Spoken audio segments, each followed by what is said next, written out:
Cycling should be simple. But somewhere between your first YouTube search and your fifth open tab, it stopped being that. Most people who quit cycling don't quit because they aren't capable. They quit because they were uncomfortable, overwhelmed by too many options, or overspent, and nobody explained why. Health makes it necessary. Community makes it fun. The internet makes it feel complicated. That's what this video fixes. Don't wake up wanting to become a cyclist. Something changes. A trail opens near your house. Bike lanes appear in your city. You keep seeing people ride and thinking, I could do that. Here's what nobody says out loud. That feeling is enough to start. You don't need a plan yet. You don't need a bike yet. You just need to know it's possible. Here's what the cycling community online won't tell you. Everyone starts from a different place. Some people are coming back after years off a bike. Some have knee issues they're quietly hoping cycling might help. Some just want to ride on weekends without embarrassing themselves. Some have no idea what kind of bike they need, or if they even need a real one. All of that is valid. All of it is normal. The biggest mistake beginners make isn't choosing the wrong bike. It's buying too much bike too soon before they know if cycling even fits their body. When I started, I was obsessed with brand. I thought that was the decision. It wasn't. Here's what I learned after 6 months of riding. The brand never came up. What came up every single ride was comfort. Comfort determines whether you get back on the bike. Think of comfort as the gatekeeper. If you're uncomfortable, you'll quit. Before we talk about where to buy a bike, let's talk about why most beginners walk into a bike shop and walk out overwhelmed, overspent, or both. It's not that bike shops are predatory. Most aren't. Here's how to use a bike shop differently. Your first visit is not a buying visit. It's a scouting visit.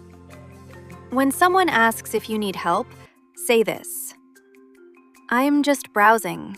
I'm considering cycling. That sentence keeps you in control. What you're actually doing is calibrating. You're not buying today. You're learning what to look for. Let's talk about the one mistake that ends more cycling journeys than any other. Wrong size bike. A petite rider on a frame that's too large will feel it in their wrists within 20 minutes. A taller rider on something too small will feel it in their knees before they finish the first mile. This isn't a comfort issue. It's a quitting issue. Discomfort on a wrong-size bike doesn't stay abstract. It becomes the reason you stop. Not consciously, just the rides get shorter, then less frequent. Then it stops. This is why we calibrate at the shop before we buy. The frame size matters more than any other spec. Discomfort isn't something you push through. It's feedback. Listen to it. Road bikes have become expensive because innovation never stops. But beginners don't need innovation. They need a bike that fits and doesn't hurt. I started on an aluminum bike purchased online that cost under $400. Only after I knew I was committed did I upgrade. Let me be clear about something. You do not need a $2,000 bike to figure out if you like riding. Expensive bikes exist for people who know exactly what they want and exactly why they want it.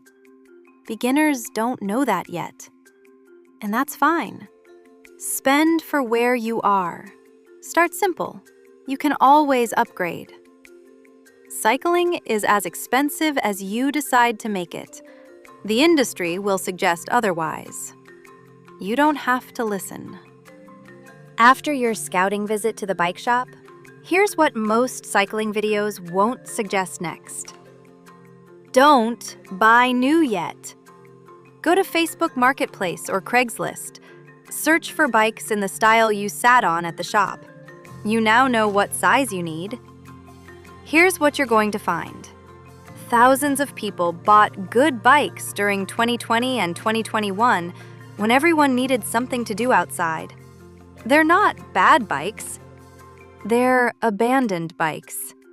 That's your opportunity. Buy new when cycling has earned it. Start smart. Here's the thing nobody warns you about before your first real ride. The saddle. Not the hills, not your fitness, the saddle. Cycling is one of the only sports where your weight rests on two small bones you've never had to think about before. Your sit bones. The first time cycling introduces them to you, it won't be subtle. If the saddle doesn't match your body, you'll feel it during the ride. You'll feel it the next morning. And if it's bad enough, you won't want to ride again. Cyclists joke about having a saddle graveyard, a pile of saddles they've tried and rejected. That's not a joke about vanity.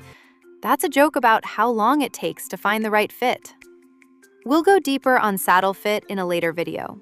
For now, just know it matters. This is where the local bike shop really shines. Not as a store, as a community. Over time, if you give it time, they know you. That relationship is worth something. Most local shops host weekly group rides, usually sorted by pace, Group A, B, C, D. Here's the only rule I'll give you about group rides. Start with the slowest group, usually C or D. The slow group is where you learn the rhythm of riding with others. It's where you build the confidence that makes the faster groups enjoyable later. Tell them you're new. Every single person in that group, including the ones who look like they were born on a bike, was new once. Here's the point on what cycling actually requires. Not perfection. Not the right gear from day one. It requires comfort, patience, and permission to start smaller than you think you should.